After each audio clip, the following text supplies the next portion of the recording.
హరీష్ కొండగట్టు ప్రమాదంపై ఎందుకు మాట్లాడలేదు కాంగ్రెస్ సీనియర్ నేత జగ్గారెడ్డి? వాస్తవానికి కూడా ఎస్ఎల్బిసి టన్నెల్ గురించి హరీష్ రావు మాట్లాడుతూ ఉన్నాడు. ఇక ఉన్న నాయకులందరూ గిలిగిలి కొట్లాడతారు. కానీ వాస్తవానికి కూడా ప్రభుత్వము పూర్తిగా మనం రోజు టీవీలో చూస్తూ ఉన్నాం, అద్భుతంగా పనిచేస్తూ ఉంది. ఎందుకంటే తీవ్రంగా శ్రమిస్తూ ఉన్నారు. అక్కడ నీరు ఉబికి వస్తూ ఉంది, బురద ఉంది, తీవ్రంగా సింగరేణి వాళ్ళు ట్రై చేస్తారు. ఇప్పుడు 8 మంది ప్రాణాలు అక్కడ ఉన్నాయి. ఉన్నప్పుడు వారు తీసుకురావద్దని ఏ ప్రభుత్వానికి ఉంటుంది చెప్పండి? అనేక రకాలుగా రెస్క్యూ టీం వస్తుంది, కేంద్రం సంబంధించిన బలగాలు వచ్చినాయి, అన్నీ కష్టపడుతూ ఉన్నారు.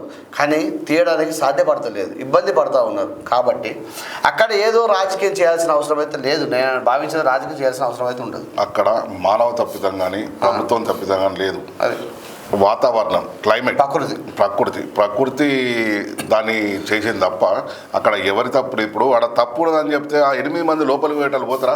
పోనీ ఆ టీం అనేది కాకుండా ఏ ప్రభుత్వానికి ఉంటుంది వాళ్ళని చంపుకోవాలి? టీం అనేది కాకుండా ఇద్దరు ఇంజనీర్లు కూడా ఉన్నారు వాళ్ళు. మరి ఇంజనీర్లకి ఇది కూలుతుందని తెలిస్తే వాళ్ళు పోతారా?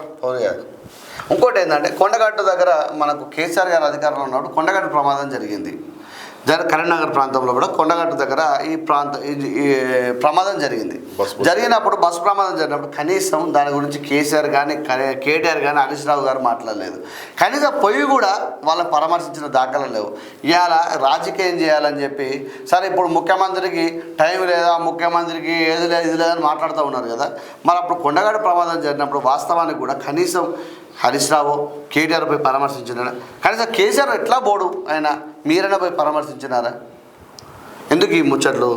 ఊకదంపుడు ముచ్చట్లు ఎందుకు? ఊకదంపుడే కదా.